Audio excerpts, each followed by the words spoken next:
everybody talks about election integrity and our elections are stolen and, fighting all of that. Pretty soon, if we don't fix our schools, we don't have to worry about whether or not someone's coming in to steal elections or steal your votes, because these people are just going to vote socialism in. They're just going to vote communism.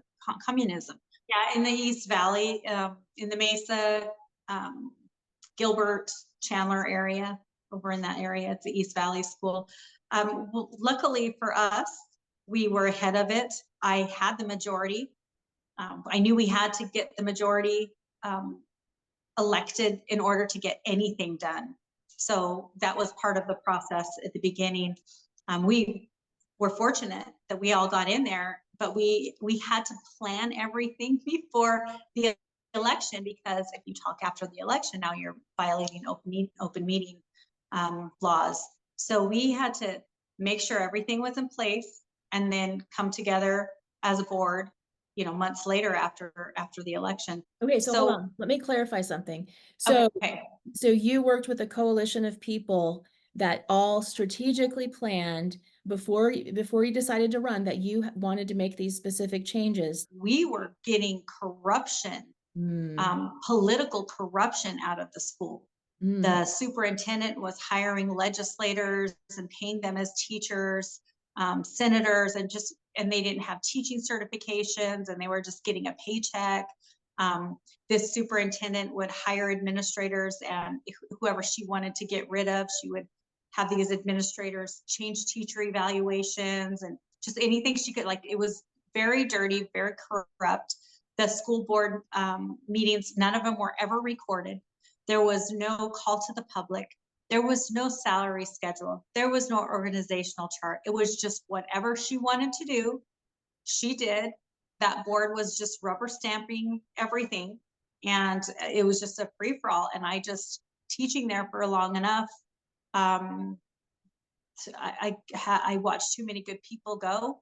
But because I didn't do what they said, I got a target on my back. This is when you were a teacher? This is when you were a teacher, right? When I was teaching there. Okay. Yeah. So I resigned and put a team together. And I was like, enough's enough. I've watched this for too many years. And everybody just leaves quietly and nobody says anything and everybody knows.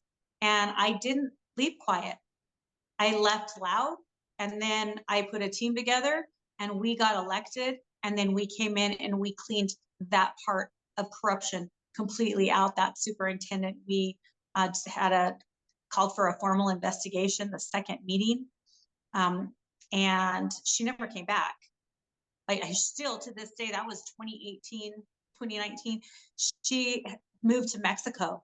Like, she's not even here in this country because so much came out about what she did. And she had herself protected by both parties by paying them taxpayer dollars. And it also kept her protected. So whenever there was anything, going on, she has legislators come in to save her, because she was just very dirty. It was very dirty.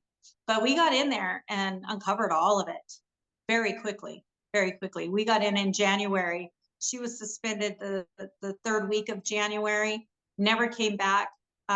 Everything was uncovered by the end of April. Everybody was afraid of her. They told me there's no way I was going to be able to manage doing what I was going to do. Everybody said, because she was so politically protected. And I was like, nope, she messed with the wrong person. I watched people leave for years and just leave. And I'm like, why aren't you doing something? Because you can't do anything. And that's another thing too, is, you have to, teachers or staff would have to hire an attorney to fight these corrupt superintendents, where the school districts have attorneys that the taxpayers pay for. So they can drag something on for months and months and months, years if they wanted to, knowing that teachers can't afford to pay an attorney. Right. And meanwhile, taxpayers are paying for the school district's attorneys. I had done enough work in the community that the people that came with me to help me, it was about, we're not going to let them get away with this. How can we help you? So it was community people who got involved and helped me. They were all on board. And so now we have our enrollment has doubled. We've shrunk the administration to 10% of the budget. We've given our teachers a 40% raise. We've brought in real life professional development. So our superintendent that I went out and hunted down and found, he knows exactly what, and aligns with us politically, but not just that, just as for kids. I made sure there's policy in place that keeps all of that ideology out. Our teachers wrote their own curriculum. All we have to do is make sure that everything aligns with the state standards. And so we didn't have to, you don't have to buy programs like these other school districts, buy programs, federal programs, and come in. It's lazy. That's not the teacher I was years ago. I didn't need a program to come in and say, here's what you're going to teach the kids. I knew the content. It aligned with state standards, and that's what I taught. And so it's just unnecessary. But these, I don't, the federal programs, they've got to go, and it's possible. You can do it. You have to have the right leadership. And like I said, we have policy in place. None of that can happen. No skin colors talked about. There's no discrimination of any kind. None of it. And there's different things we put in process, because you can't, when you hire a teacher, you can't really guarantee that they're not going to come in with their political ideology, because they sneak in, right? But we do have safeguards in place that make sure that if it does happen, people are on the chopping block and things need to get changed very swiftly. When we took that school board over, I made sure that we had a legal counsel in place, where they didn't have it before. They had like an assistant superintendent or whatever. I felt it was more valuable to what we were doing and the changes that we were making, that we had legal counsel there to make sure everything we did was legal, that we couldn't, they wouldn't come back and get, we'd be in lawsuits right and left. So we hired him. And so everything I wanted with the racism and just all of those things, without calling it DEI and all those soft words that everybody, squishy. I call it what it is. It's racism, brainwashing these kids. In our policy, it's, discrimination. So we can't, it's in there. You cannot be teaching any form of discrimination at all. None. Not black, not white, none of it. None of it can happen. And so having that in place, the teachers know they can't do this. So each department aligned their curriculum with the state standards, and none of it includes any of the DEI or the SEL. None of it. It's unnecessary, and they're finding out that it is. Like you don't have to have any of that stuff, and you could be an effective teacher without plugging that in, unless that's your mission. It doesn't get to be in the mission at our school. It's because there's policy created that you cannot do that. So another thing that we've done to make sure that teachers are held accountable is our administrators who oversee the certain departments. We took them off of a teacher contract and put them on an at-will contract.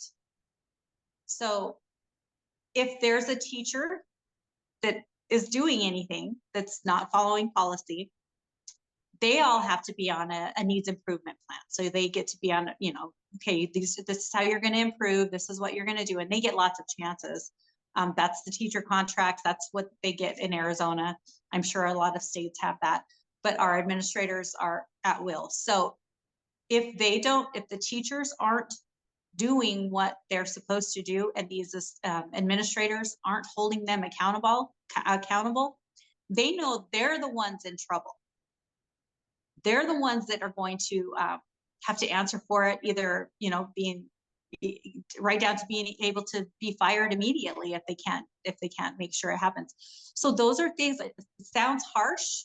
No, but it's really, I mean, to some people, to me, I'm like, that's what we're doing. Yeah. But I mean, it's common sense. It's unacceptable for these children in our schools in America to be brainwashed to accept socialism, communism, collectivism, racism, and anti-Americanism. It's unacceptable. Right. Yeah, we don't know. We don't have to worry about any of that. And if it starts to happen, and I can't say that there's not teachers who have come and tried. They either, if they come in as activists and then they realize it's not going to happen, they'll leave, because their purpose, their sole purpose, is to be in there, doing activism. And when we cut it off, then they're no longer being fed, what's keeping them alive there in the classroom. You don't get to do that. We measure outcomes, and we want outcomes. And you can't get academic outcomes when, through knowing every pronoun, all the pronouns and all. There's nothing in academics but they can do that. The students know that everywhere else, and that's unfortunate that our reading, simple math, the readings, just, it's all over the place. It's awful. But when you talk to them about gender identity and all, they're very fluent in the political ideology behind it. That's unacceptable. So the teachers that try to come in doing that, they won't stay, because we don't feed their need. Right. They're not getting their narcissistic supply fed in your school district. So let's talk about the makeup of your area. Is it a pretty highly conservative area in general? It is conservative. The majority of it is conservative, but there's pockets of the leftist ideology. But there's people that come in and not come into our schools, but if you're on social media and you promote what's going on in the schools, there's those trickle of people that start accusing you of not taking care of the mental health of kids. And and I don't argue with them, but I guess what I say to them is, we've empowered them with knowledge. They feel confident in themselves and their ability, so they don't have mental issues. If there's something that's going on at home or whatever, that's not my business as a teacher. That needs to be referred out. But my job in the classroom and teachers in the classroom is just empowering these kids with knowledge, so that they're strong mentally. And they, I feel like they just prey on these vulnerable kids. If they, like, a lot of these kids with autism, that need the social emotional learning, I feel like that's just their prey. Or the kids in the foster program, like the foster system, that's the prey. And if they were empowered with knowledge, or even a skill, a trade, we have trade schools all over the place that the kids could, that gives them a different strength. We don't need to tell them, oh, I'm so sorry that you came from that home, and it must have been horrible, and your color of your skin is just that's awful. And as soon as we continue to give them crutches and reasons to not be the best they can, that's what they're going to be. But as soon as you train them with academics, with a skill or something, and just empower them with that, they can be anything they want. So another question for you. Did your school district ever have social and emotional learning implemented? Did you prevent it from being put in? Did you extricate it, or what? Because I was on there before all of it, and paid very close attention of how it morphed. Out here, we saw it be, it was Corwin Deep Equity was what they were calling it. And that was, gosh, right after, it was like 2018. We watched that and all the same thing. And then it changed into, then they started calling it critical race theory, because Trump was, critical race theory, but it was exactly the same thing that we were fighting, core deep equity. And then we started watching the SEL, especially after COVID, any way they can embed all of their ideology into anything and make it sense. So I had told everybody to watch social emotional learning, and it was during COVID. Because I'm like, they're going to use this and say everybody needs it because we've been shut down and the schools were shut. On another note too, we didn't ever shut down. Our school district opened. The kids got to come to school. They got to wear a mask or not. There was no rules. Let's just come to school. And so we didn't have all of those issues that other school districts had. But that was their easy way to usher in this social emotional learning. And my friends with kids with autism, their kids depended on that. socially. And so when they saw that that wasn't really what it was, that, you know, they've got kids that are white and they're learning these lessons that you need to go apologize for, and they're like, my kid's like autistic, they're learning how to, and now they've got to apologize for something they don't even understand. That's what caused so many like parents to be like, that's enough, that's enough. So being ahead of it, we, like I said, we just don't have any of that. We don't have any federal programs like that in our school district. We don't have.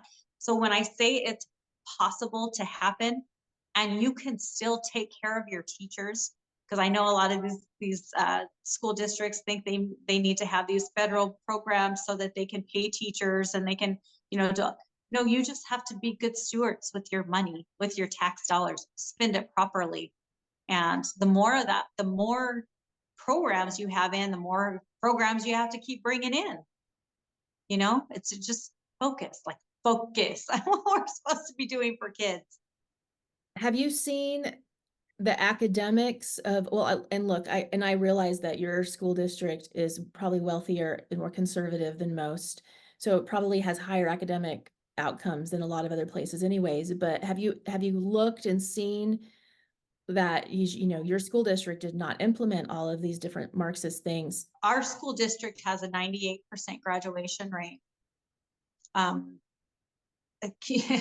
You know, these other districts, they can't say this, they can't say the same thing.